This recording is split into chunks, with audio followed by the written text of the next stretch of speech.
Noddy Holder had the voice that shook big concert halls. His career was amazing, filled with broken records, excited crowds, and a story that became part of rock history. But what happened after the lights went down was nothing like the happy story fans thought they knew. Behind the fame were problems that never got fixed, choices that would make him sad, and a twist so bad it almost made even his famous voice quiet. Noddy Holder is 79 now, and the truth about how he got here is almost too sad to believe. The rise of Noddy Holder. When people talk about British rock legends, Noddy Holder's name always comes up. His voice, his look, and his songs helped create an entire time period.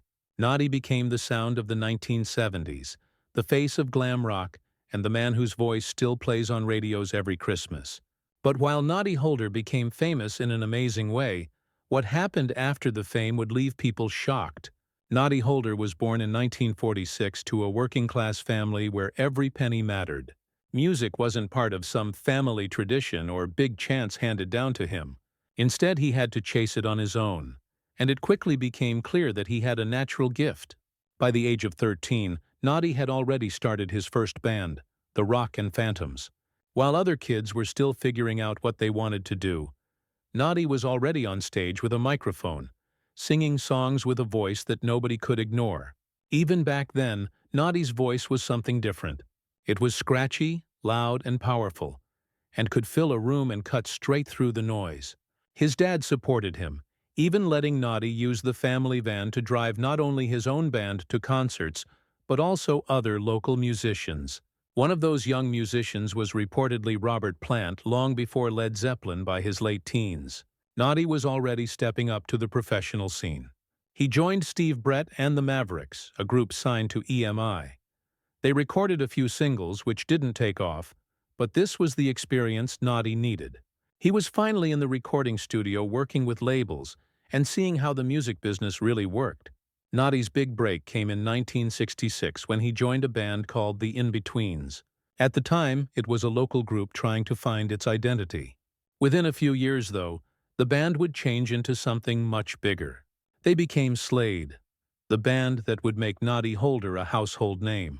Slade exploded onto the British music scene with a style that couldn't be ignored.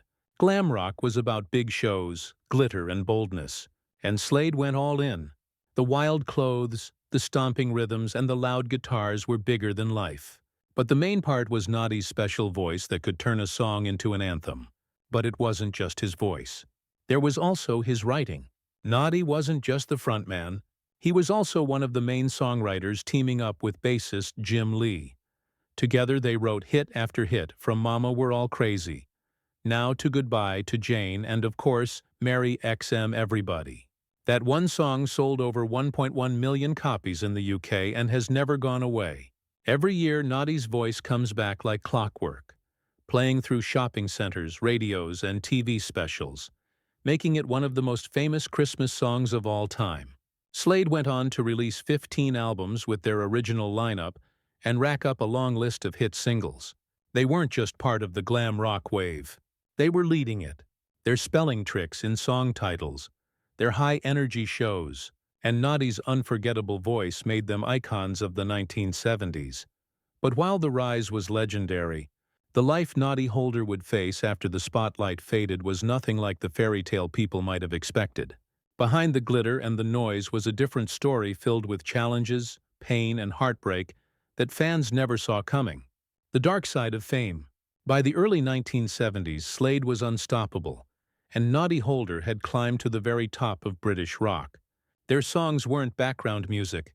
They were events, anthems people shouted at the top of their lungs. The rise had been incredible. But what nobody saw was the toll it all took. Because success on that scale, while glamorous on the outside, was absolutely exhausting on the inside. For Noddy, fame wasn't a smooth ride. Life in Slade meant constant recording, constant performing, and living out of suitcases year after year. Every city, every stage, and every fan's expectation added to the pressure. And although Noddy carried himself like the larger-than-life frontman fans adored, behind the voice and the glitter, he was still a man who never lost his sense of where he came from. This grounding kept him from spiraling the way many rock stars of his generation did. However, it didn't protect him from the wear and tear of endless fame. There was one moment that could have completely changed the course of his life. In 1980, after the sudden death of Bon Scott, AC/DC needed a new lead singer.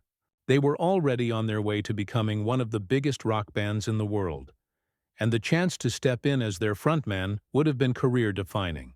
Noddy Holder was reportedly approached for the role. He could have walked away from Slade and taken the microphone for one of the most successful hard rock acts of all time. But he said no. Out of loyalty to Slade and to the bandmates he had built his career with, Noddy turned down AC/DC.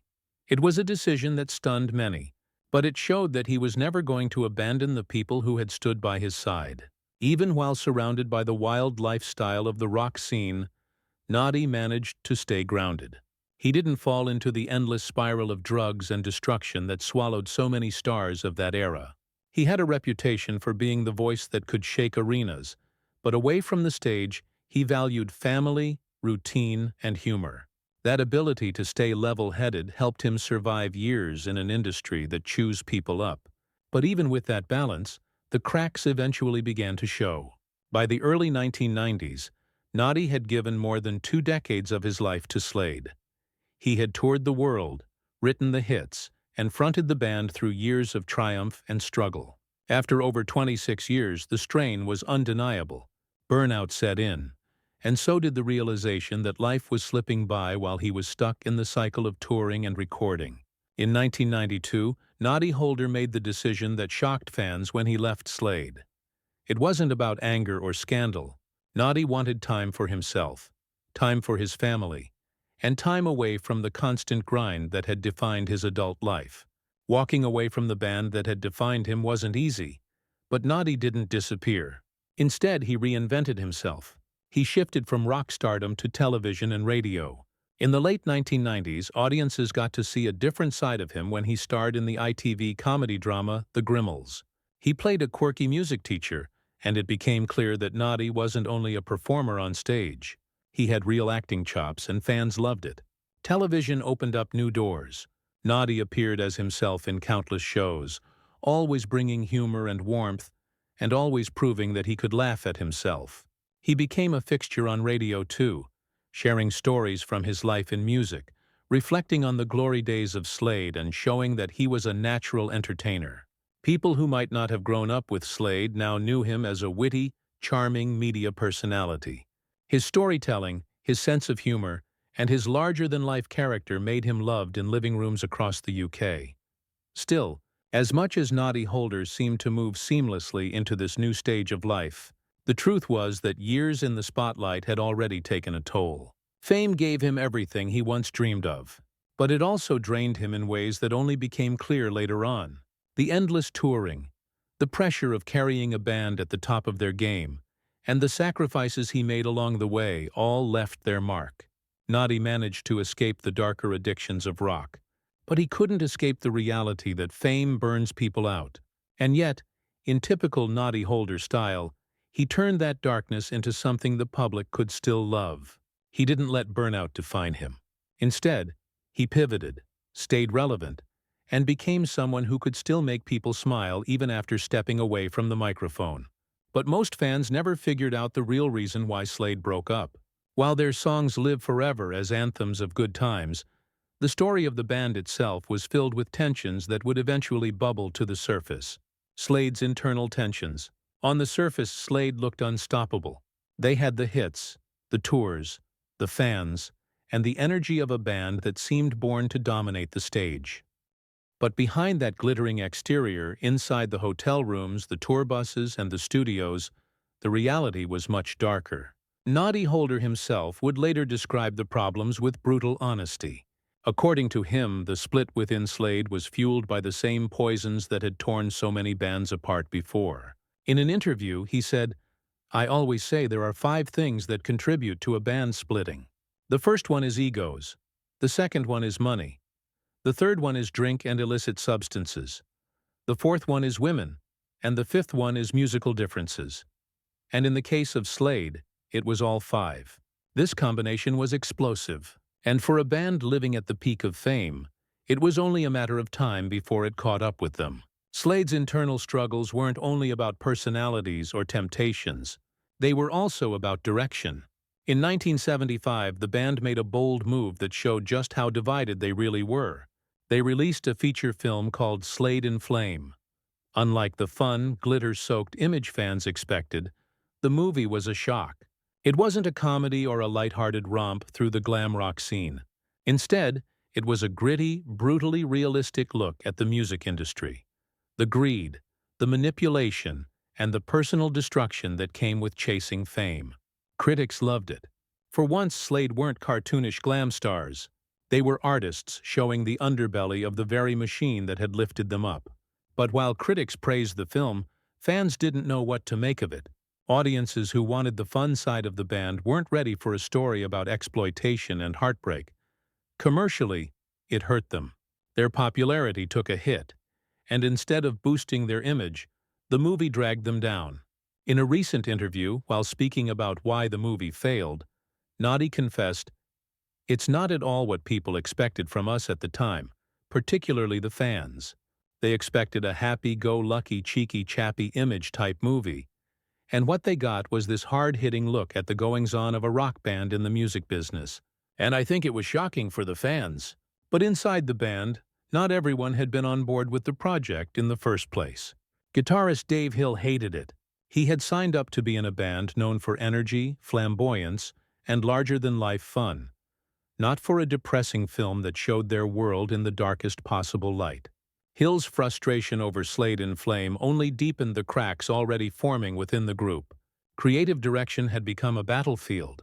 Noddy and bassist Jim Lee leaned into artistic risks, while others wanted to keep the formula simple and fun. Sadly, this divide would linger long after the film's release, and as if tensions weren't already high, tragedy struck the band in a way that left permanent scars. In 1973, drummer Don Powell was involved in a horrific car crash. His fiancée, Angela Morris, died instantly, and Powell himself was left with severe injuries, including lasting brain damage. He spent weeks in a coma, and when he finally woke up, he struggled with memory loss that would haunt him for the rest of his life. Powell's injuries didn't only affect him personally, they affected the whole band. During the filming of Slade in Flame, his condition was so severe that he reportedly couldn't remember some of his lines. In fact, he needed to be reminded of who he was and where he was, even in the middle of production. The other members had to step in constantly, keeping him steady and guiding him through the process. To the outside world, Slade were still a powerful unit. But behind the curtain, they were propping each other up through situations most fans never knew about. Noddy Holder would later reflect on those years with a mixture of pride and pain. Pride because, despite everything, the band kept going, recording and performing. However, these tensions eventually weakened the foundation of the band. Slade had been more than a job. It had been his identity, and watching it slowly unravel under the weight of ego, tragedy, and disagreements was devastating. By the late 1970s and early 80s, those tensions had boiled over. The band kept pushing forward, scoring occasional comebacks and maintaining loyal fans. But the unity that had made them so powerful in their early days was no longer there. Noddy had always been the voice that defined Slade, but even his voice couldn't drown out the noise of everything pulling them apart. And as the band eventually fractured, his personal life was facing storms of its own that would leave him in situations far more complicated and painful than the chaos of rock and roll. Noddy's love life drama, away from the stage lights, the glitter, and the roar of the crowd, Noddy Holder's personal life was every bit as eventful as his career. Fame can complicate relationships, and for someone like Noddy, who spent most of his adult life traveling, recording, and performing, it was never easy to balance music with marriage and family. His love life saw both joy and heartbreak, and it revealed another side of him that fans rarely saw. In 1976, Noddy married Leandra Russell. At the time, Slade was still a household name, constantly in the headlines, and Noddy was one of the most recognizable rock stars in Britain. To the public, it looked like he had everything: a thriving career, a glamorous lifestyle, and now a wife by his side. During their marriage, they welcomed 2 daughters, and for a while, Noddy embraced the role of husband and father alongside his life in the band. But the pressures of fame and the strains of being constantly in demand took their toll. By the early 1980s, Slade's career was at a crossroads, and Noddy himself was worn down by the endless cycle of tours and recordings. Balancing family life with that kind of career was almost impossible. And so in 1984, after 8 years together, Noddy and Leandra divorced. It was a difficult chapter in his life, not only because of the breakdown of the marriage, but also because he was determined to remain present in the lives of his daughters despite everything else going on around him. For the next few years, Noddy focused on rebuilding his life outside of the chaos of rock and roll. By the late 1980s, Slade's biggest years were behind them, and Noddy was beginning to think about the future in a different way. And it was during this time in 1989 that he met someone who would completely change his personal world. Her name was Susan Holder. Unlike the women Noddy had been surrounded with during the whirlwind years of Slade, Susan wasn't part of the music industry spotlight. She was a television producer with a career of her own in broadcasting and journalism. This independence and drive drew Noddy to her immediately, especially because she wasn't dazzled by his rock star image. She saw the man behind it. Their relationship developed steadily. Built on something stronger than the chaos of fame, Susan was intelligent, creative, and confident. And over the years, she built a successful career as a journalist, writer, and broadcaster. She became a frequent guest on BBC Radio Manchester and contributed to various projects that showcased her own voice and perspective. For Noddy, this relationship was different. It was a partnership where both of them brought their own passions and talents to the table. After more than a decade together, Noddy and Susan made it official. In 2004, they married, and not long before that, they had welcomed a son together. They named him Django after the legendary jazz guitarist Django Reinhardt. Susan herself later shared insights into what it was really like to live with Noddy Holder. As a writer and author, she wrote about their life together, and in doing so, she gave fans a rare glimpse into the private world of a man who for decades had seemed larger than life. She described the humor that Noddy brought into their relationship, the way he embraced being a father again later in life, and the challenges that came with being married to someone so instantly recognizable. To the outside world, Noddy was still the booming voice of Slade, forever tied to Christmas playlists and rock anthems. But at home, with Susan and Django, he was simply a husband and a father. He cooked meals, told stories, cracked jokes, and enjoyed the ordinary rhythms of family life that had always been hard to hold on to during the peak years of fame. For many fans, hearing about Noddy's personal happiness was comforting. They had watched him for years on stage, heard his voice on countless records, and followed his ups and downs in the press. To know that he had found stability and joy later in life made the story feel complete. After decades of glitter, noise, and exhaustion, he had found love that lasted, and a family life that kept him grounded. But as much as this chapter of his life brought joy, the story of Noddy Holder doesn't end in peace and simplicity. Because after years of happiness with Susan and Django and decades of keeping his private life as steady as he could, Noddy would face something that no amount of fame, loyalty, or love could shield him from. A heartbreaking turn that would shake him, his family, and his fans to the core. The heartbreaking turn. For decades, Noddy Holder seemed indestructible. The booming voice, the stage presence, and the humor had followed him through years of fame, burnout, and personal struggles. And he always came out the other side. But in 2018, his life took a turn that no one could have predicted. And it was the kind of blow that stripped away every illusion of rock star invincibility. Unfortunately, Noddy was diagnosed with esophageal cancer. The news was devastating and the prognosis was brutal. Doctors told him he had just 6 months to live. For a man who had faced every kind of challenge in music and life, this was a different kind of challenge. He once spoke about how he took the heartbreaking news in an interview, saying, "They'd only given me 6 months to live, and I knew I'd start cracking jokes, which probably wasn't the best way to handle it. Don't bother getting me a birthday card this year. I'm not good at taking things too seriously. I started the chemo but figured that if my number was up, there wasn't much I could do about it." But jokes aside, the battle ahead was nothing short of hell. Noddy began treatment at the Christie Hospital in Manchester. one of the leading cancer treatment centers in the UK. The therapy he underwent was experimental chemotherapy, an option that carried risks, but also the chance of giving him more time. It was grueling, and the side effects were relentless. Noddy lost all of his hair. His once solid frame dropped down to just 8 stone.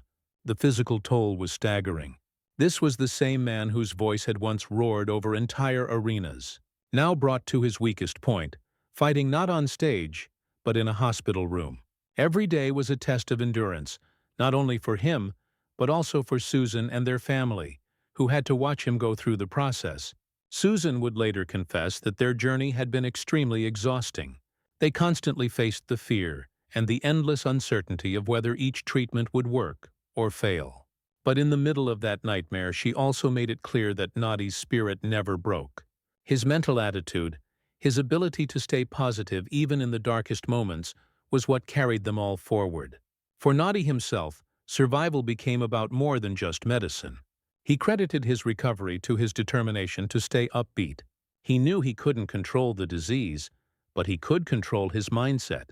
Every appointment, every session, and every setback was met with the same resilience that had carried him through decades in the brutal world of rock music. The fight was long and brutal, but somehow Noddy pulled through. The man who had been given 6 months to live defied the odds. His recovery was slow and the scars were heavy, but he survived. And for his family, his fans, and for Noddy himself, that survival was nothing short of miraculous.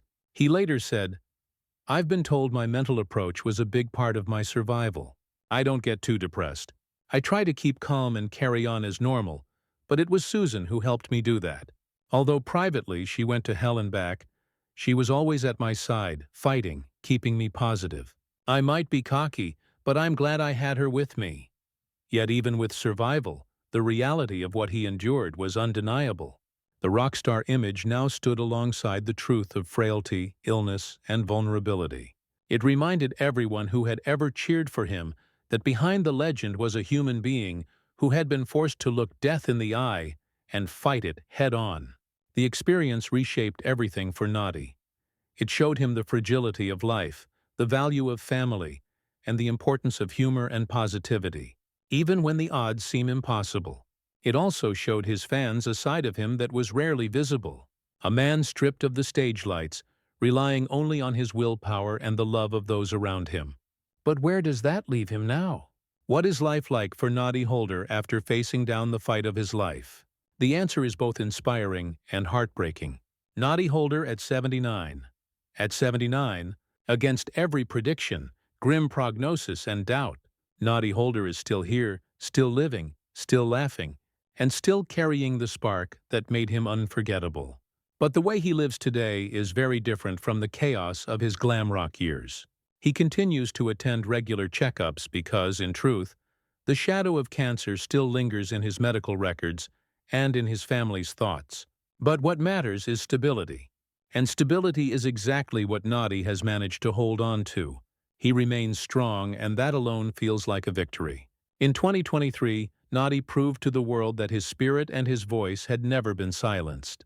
He returned to the stage alongside pianist Tom Seals with authenticity. He told stories, sang, and connected with an audience who knew how much that moment meant.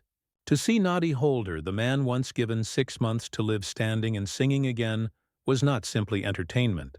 It was proof of resilience. At home, life is quieter now. Noddy lives in Cheshire, surrounded by his family. His days are filled with the small joys that fame often denies. Time with Susan, moments with his children, and the peace of not having to chase the demands of the spotlight.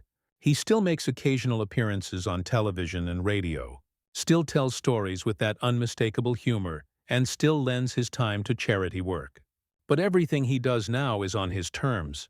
And then, of course, there is his voice. Noddy Holder's voice is not only part of music history, it is part of British culture itself. Every December, his famous festive "It's Christmas" rings out across the country, blasting from radios, shops, and parties.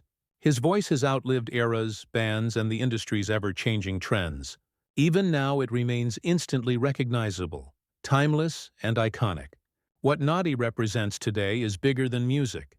His life is a story of grit, of humor in the darkest times, of humility after fame, and of survival when the odds were at their worst. To his fans, he is a living reminder that even legends face battles, and that sometimes the greatest achievement is not the hit singles or the sold-out shows, but the ability to keep going. Which artist would you love to see Noddy collaborate with? Drop your answers in the comment section below. If you enjoyed this video, don't forget to click on the next video on your screen.